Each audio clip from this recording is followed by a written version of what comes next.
Welcome to Sweet Home Freedom. Stephen here. Today I'd like to ask you a quick question. How would you feel if you're being lied to?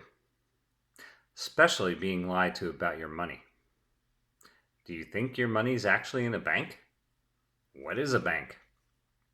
Well, according to Webster's, it says a place where something is held available. Well, uh, is our money held in a bank? Is there anything in a bank? Recently, when I went to go pull capital out of a bank, they didn't have any there. They had to call for it, and it took a while. So there actually isn't anything in a bank, in most banks.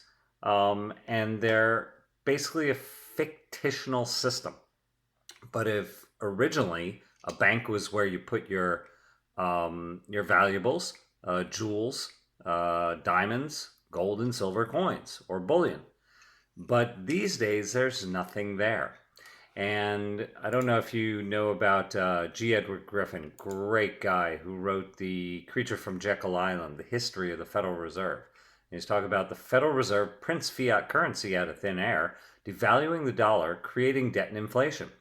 And they work in collaboration with nearly every central bank in the world, which leads to perpetual debt enslavement.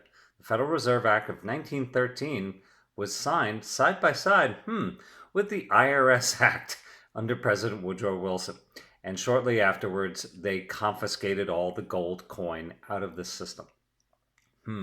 And what did they pay for with those, for all that gold? Pieces of paper printed out of nothing.